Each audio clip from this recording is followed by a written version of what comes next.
Bienvenidos, bienvenidas, bienvenides. Esta es la tercera emisión del programa Desde el Encierro. Programa que Hurtarte trae hasta ustedes gracias al coronavirus, a esta maldita pandemia y a este encierro desgraciado. Para superar nuestra frustración y continuando con el tema de la vez pasada, que era violencia de Estado, vamos a presentar a María Selene Rico Hernández. Ella es poeta, es diseñadora de bisutería, forma parte del grupo Rémoras, es una talentosísima mujer. Aquí te esperamos en Hurtarte, Selene. Yo, mujer habitante de este mundo, testifico que vi parir a más de una mujer en la calle donde murieron sus hijos y ellas también, afuera de un hospital sin camas ni medicamento. Sé de cientos de comunidades sin agua, ni servicios, ni comida, ni esperanza, ni minas, ni riqueza para las transnacionales, por lo que siguen y seguirán siendo invisibles. Miles de desaparecidos y desaparecidas que se pierden entre las estadísticas y la mala praxis, ante los ojos de los vigilantes que quizás, y solo quizás, también sean los que los hacen desaparecer. Supe de 1, 2, 3, 4, 5, 10, 20 defensores de la tierra ser asesinados y sin tener derecho a la ley de la justicia. Miles de denuncias sobre abusos sexuales en comunidades indígenas por parte de militares y policías que solo han pasado de largo. Pueblos desterrados por su agua o la riqueza de su suelo, entre el te vas y la pistola sobre la sien. La distribución de la riqueza siempre justa, al que tiene más, más, y al que tiene menos, pues no lo extraña. Miles de ancianos esperando morir en las calles, en soledad. Dígame usted, ¿qué nombre le ponemos a este trance? Jornadas laborales no pagadas, un campo que muere o que solo mata. Salarios de risa y miseria, contratos abusivos, servicios médicos que no son seguros, ni mucho menos sociales, persecución cultural, social y sexual, recortes presupuestales a las artes y a las ciencias, madres que se vuelven magas para poder llevar el pan nuestro, de ojalá cada día. Para nuestros niños, para ellos escasez de posibilidades, narcoaumento de perderlos. Este es el país que respira día a día, sobre la esperanza y las flores, entre el miedo y la desesperanza. Esto es lo que se vive, lo que se testifica, con evidencia en mano, siempre con evidencia en mano. ¿Estás haciendo home office? ¿No te da tiempo de preparar la comida? Consulta la página de Autodefensa Alimentaria. Hornean todos los miércoles diferentes panes muy saludables, muy sabrosos, muy veganos. Haz tu pedido y ten pan saludable para toda la semana. En el número anterior de este programa hablábamos sobre violencia de Estado y presentamos la primera parte de la entrevista con el profesor Arturo Lara. En esa entrevista se describía un poco cómo era la violencia de Estado y se mencionaban cosas generales acerca de este tipo de violencia. Además, también se caracterizaba quién ejercía la violencia y hacia qué población se ejercía esta violencia. Continuamos, esta es la segunda parte de la entrevista con el profesor. Esta violencia que dices es periódica. Hay veces en las que se usa de manera directa y otras en las que no es tan evidente. Lo podemos ver en esto que se menciona en el ámbito de derechos humanos, de cuando el Estado viola los derechos de sectores específicos, en donde se menciona que hay omisión, comisión y acción. Efectivamente, me viene a la memoria, por ejemplo, el proceso que vivió en décadas pasadas Centroamérica, por ejemplo Guatemala, ¿no? Uh-huh. Bajo la dictadura de Efraín Ríos Montt. Ahí se aplicó la represión como un elemento central para contener el desarrollo del movimiento social, particularmente el movimiento guerrillero, y se aplicó una política de tierra arrasada en los años 80, donde literalmente se desaparecían pueblos completos, ¿no? Eran las masacres de manera constante bajo estos regímenes en Centroamérica, particularmente en Guatemala. Después vendrá otra época en que incluso se simulará juzgar a los responsables de aquel genocidio, y claro, todo esto en la perspectiva de legitimar al Estado. Lo mismo podría Claro. advertir en el Cono Sur, en Chile, en Argentina, bajo las dictaduras de Pinochet en un caso, de Videla en otro caso, como ahí evidentemente la represión se constituye en un elemento central. Después vendrán otras épocas donde el mismo Estado burgués pues se coloca otra careta y aparenta, como decía hace un momento, incluso juzgar a los responsables de los genocidios que se cometieron en aquel momento.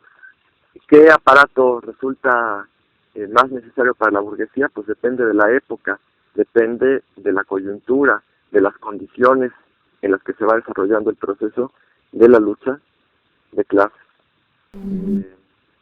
Pero insisto, siempre en última instancia tenemos que advertir que ahí están los elementos ideológicos represivos como ejes sobre los que se desarrolla el proceso de control social, de sometimiento y opresión sobre las amplias masas.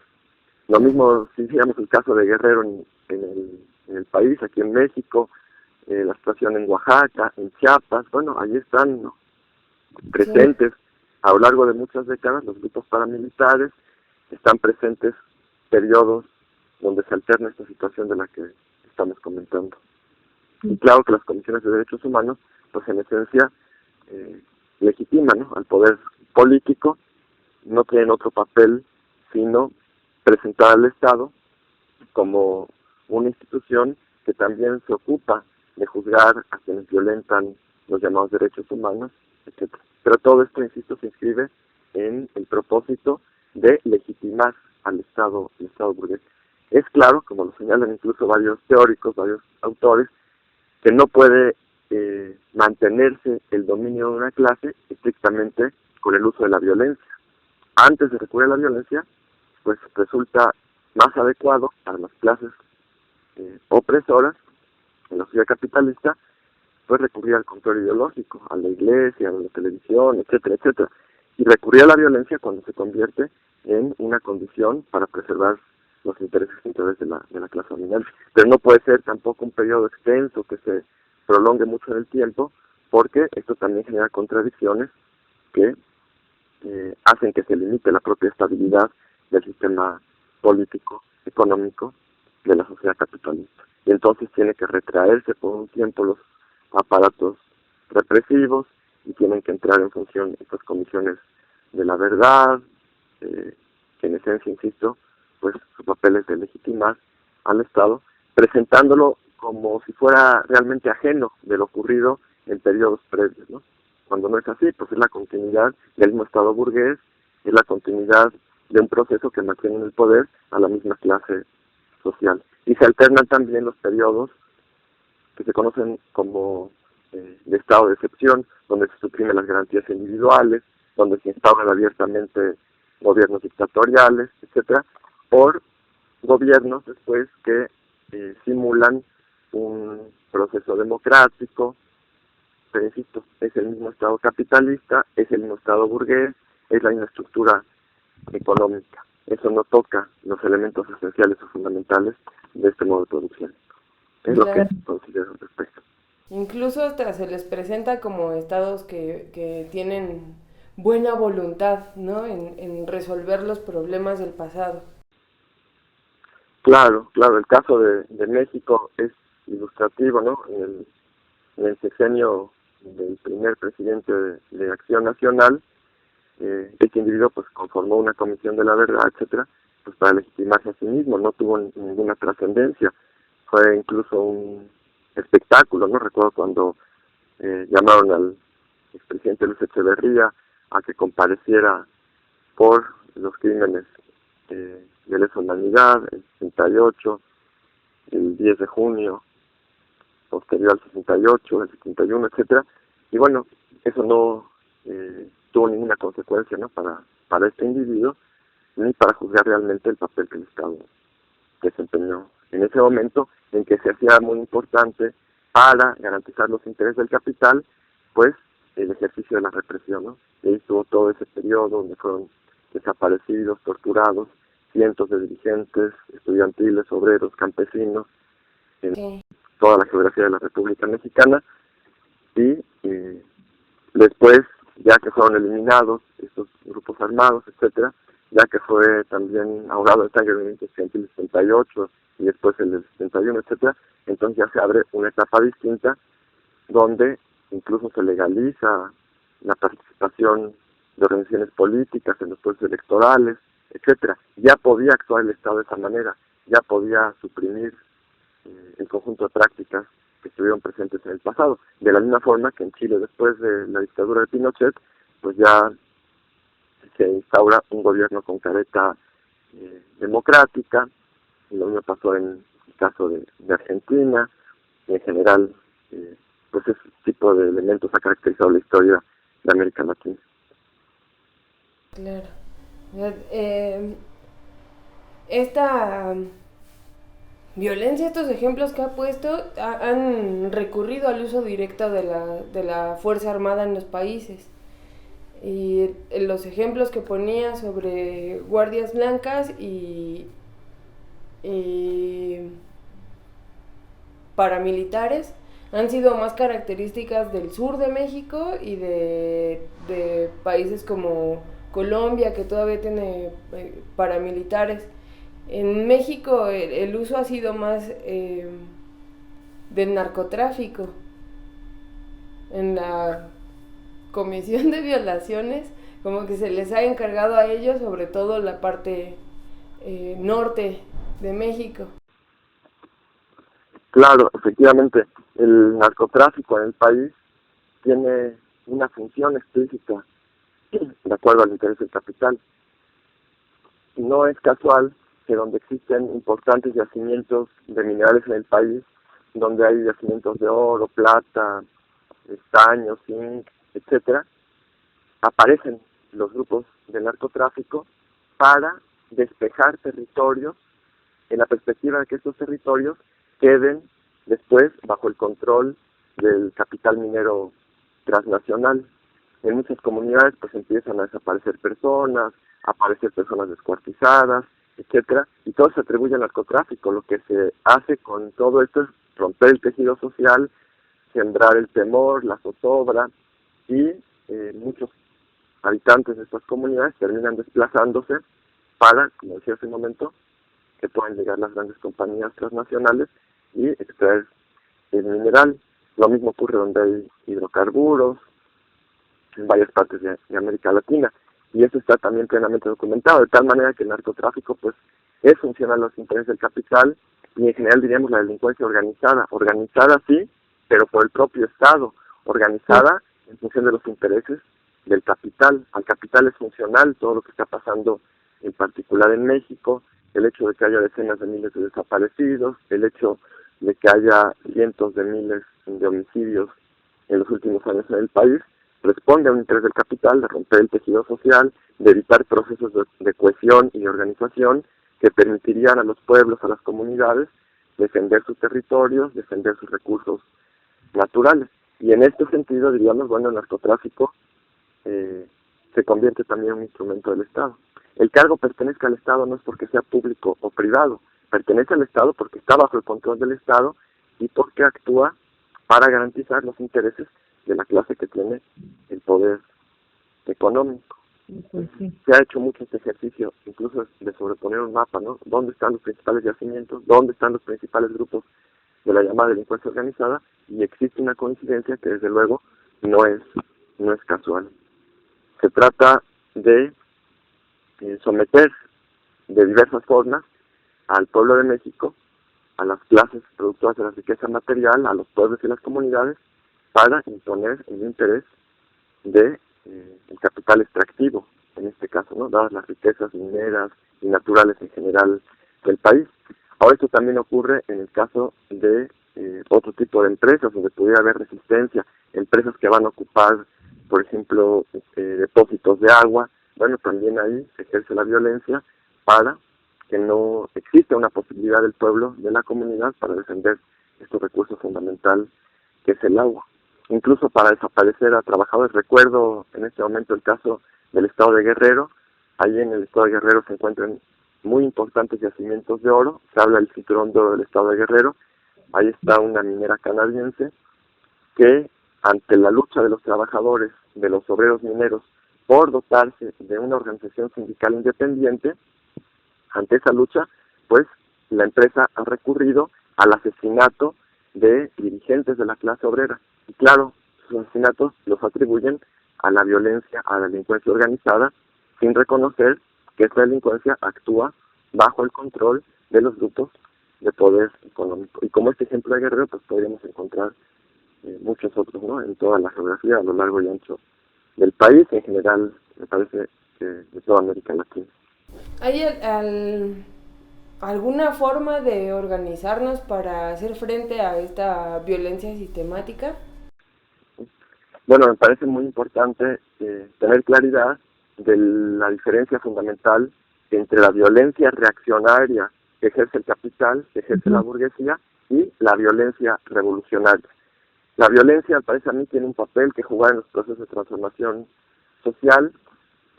La violencia que ejercen los oprimidos sobre sus opresores, la violencia que ejerce el proletariado, la clase obrera, los campesinos pobres, las masas populares, para suprimir un orden social basado en la explotación del hombre por el hombre, tal y como ocurre en este sistema capitalista. Entonces, considero yo que todas las formas de lucha son necesarias en función de las condiciones y del avance del propio proceso revolucionario.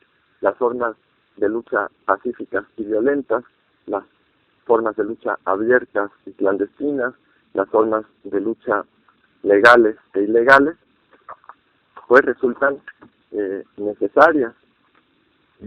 Claro, también tendríamos que entender cuál es el momento en que pueden asumirse formas de lucha superior. Ahí me parece que tendríamos que ser críticos de organizaciones con un carácter militarista que piensan que van con las armas a encender la pradera con una chispa, cuando pues no hay realmente un análisis profundo, riguroso, científico en estos planteamientos. Pero eso no nos debe llevar a dejar de reconocer el papel y la necesidad de la violencia revolucionaria como una forma superior de lucha de las masas, de los explotados y de los oprimidos. Y desde luego que también es necesario, para llegar a formas de lucha superior, es necesario desarrollar la conciencia de clase, del proletariado, de la clase obrera, de los campesinos. No es posible avanzar hacia formas de organización más acabadas si no se desarrolla la conciencia de clase, si no se rompe el control ideológico tan profundo que en este momento existe sobre las amplias mayorías, que se constituyen, como lo plantearía el propio Marx, en una clase en sí misma, pero no llegan a ser aún una clase para sí, porque no tienen conciencia de sus propios intereses y del lugar que les corresponde jugar en un proceso de transformación revolucionario de la sociedad. Entonces es una tarea fundamental desarrollar la conciencia de clase, suprimir, como lo decía, el profundo control ideológico, avanzar en el reconocimiento de los intereses de las mayorías, de los oprimidos, de los explotados, de la clase obrera y del campesinado pobre, y no solo reconocer los intereses específicos, sino entender que estos intereses no pueden resultar consistentes con los intereses de la burguesía, del capital, y a partir de ello, desde luego, desarrollar las formas organizativas que permitan avanzar en el proceso de lucha de clases hacia la supresión de este modo de producción, que ya va a ser la propiedad privada de los mismos medios de producción y el trabajo salarial, la compraventa de la fuerza de trabajo. Tendría que reconocerse, como parte de este desarrollo de la conciencia de clase, que las reivindicaciones fundamentales de la clase obrera no se ubican en el plano de la superestructura, de modificaciones al orden jurídico o de modificaciones al orden político. De lo que se trataría fundamentalmente es de modificar la base económica, la estructura económica, las relaciones sociales de producción, para avanzar hacia un orden social que tenga como fundamento la propiedad colectiva de los medios de producción. Y sobre esa base, entonces, tendría lugar un orden jurídico, político, pues radicalmente distinto al que existe en el presente. Entonces la clase obrera tendría la posibilidad de imponer sus intereses, habiendo conquistado previamente el poder político, instaurando su dictadura de clase sobre el capital. Entonces, es necesario estudiar mucho, es necesario avanzar, es necesario aportar a la comprensión de los procesos sociales como condición para el desarrollo de la conciencia de clase y a partir de ello de las formas organizativas y del propio proceso revolucionario que permita a la humanidad pues, superar esta etapa que se ubica dentro de lo que más llamó la prehistoria de la humanidad, para avanzar a un orden social donde efectivamente tenga lugar el reencuentro del ser humano con la naturaleza, la convivencia fraterna entre los seres humanos, ajena a cualquier forma de explotación y una sociedad desde luego donde se colocará en primer plano el conocimiento, la cultura, el arte desde luego con un carácter de clase, no el arte burgués que hoy está presente como expresión de una sociedad decadente y decrépita. Claro.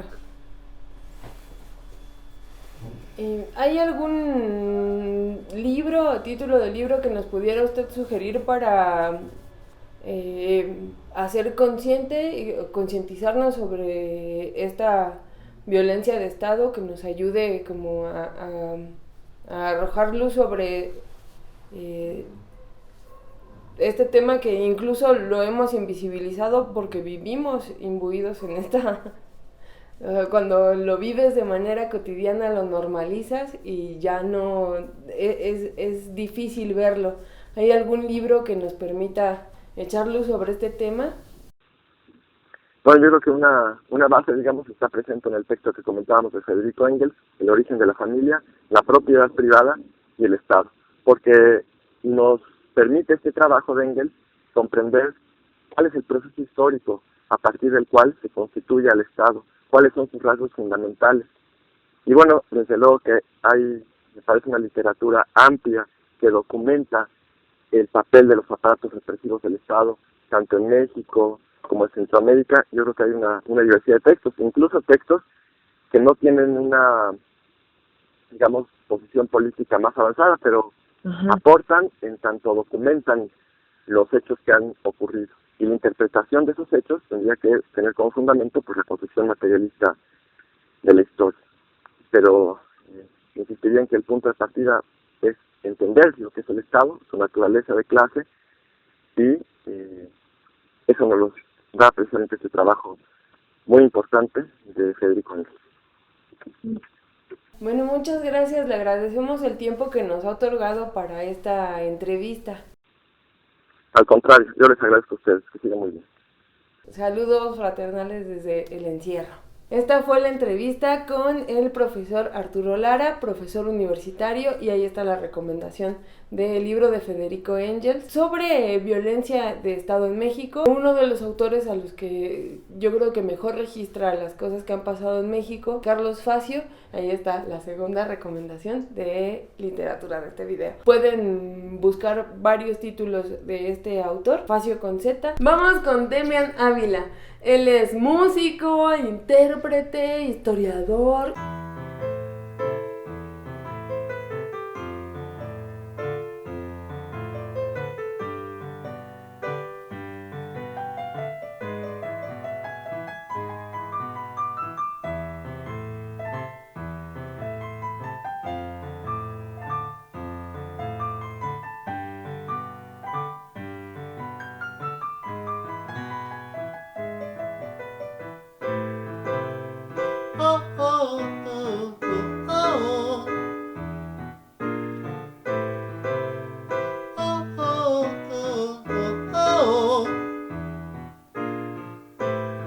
Que alguien me diga si ha visto a mi esposo, preguntaba la doña. Se llama Ernesto X, tiene 40 años. Trabaja de celador en un negocio de carros. Llevaba camisa oscura y pantalón claro. Salió anteanoche y no he regresado. Y yo no sé qué pensar, pues esto antes nunca me había pasado. Oh, oh, oh, oh, oh, no me había pasado. Oh, oh, oh, oh, oh. Llevo 3 días buscando a mi hermana. Se llama Altagracia. desgracia igual que la abuela. Salió del trabajo para la escuela. Tenía puesto unos jeans y una camisa blanca. No ha sido el novio, el tipo está en su casa. No saben de ella en la fiscalía ni en el hospital.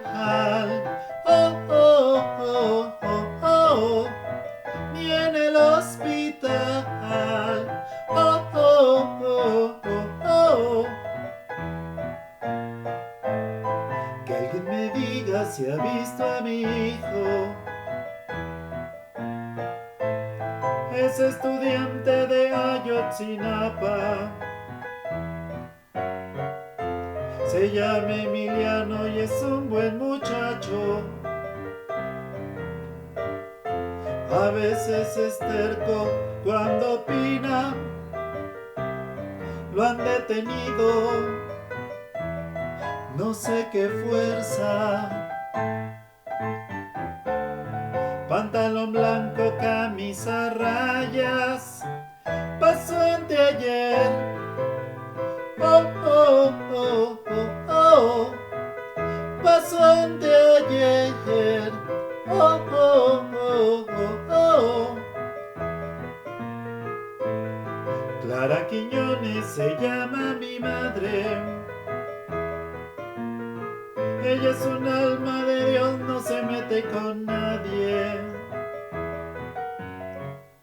Y se la han llevado de testigo por un asunto que es nada más conmigo. Y fui a entregarme hoy por la tarde. Y ahora no saben quién se la llevó del cuartel.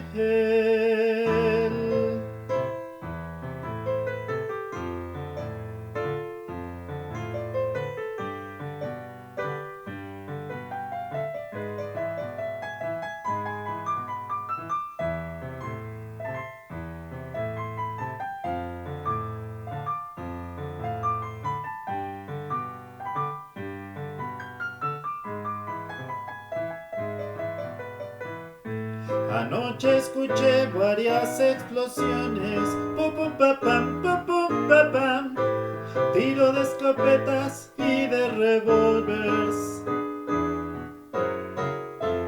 carros acelerados, frenos, gritos, ecos de botas en la calle, toques de puerta, quejas por dioses, platos rotos. Estaban dando la telenovela, por eso nadie miró para afuera. Oh, oh, oh, oh, oh. Nadie vio para afuera. Oh, oh, oh, oh, oh. ¿Y a dónde van los desaparecidos? Busquen el agua y en los matorrales. ¿Y por qué es que se desaparecen? Porque no todos somos iguales.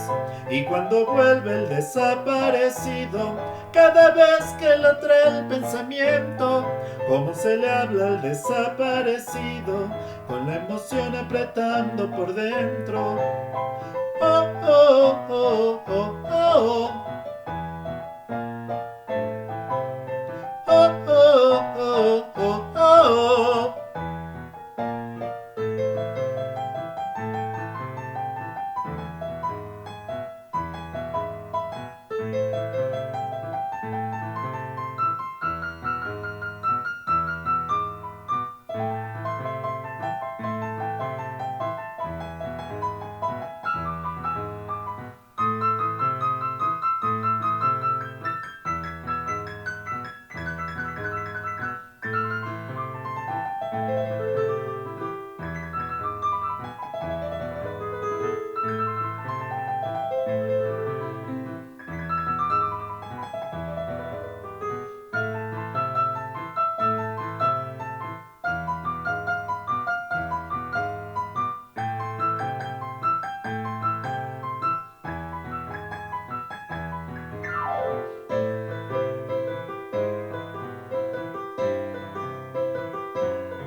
Eso fue todo por hoy. Esperamos seguir contando con su presencia y que se hayan entretenido bastante con este programa. Recuerden que si están sufriendo algún tipo de violencia o son testigos de que alguien ejerce violencia contra otra persona, no duden en llamar a los teléfonos de Red Nacional Refugios AC. No olviden darnos like, compartirnos. No hemos podido subir a YouTube porque YouTube nos ha estado votando. ¿Tendrá que ver algo con este iconito? No sé, piénsalo. Nos vemos la próxima semana con nuevo contenido. Recuerden que si están ofreciendo algún servicio o algún producto, por favor mándenos un video de 1 minuto sobre el producto que están ofreciendo o su servicio.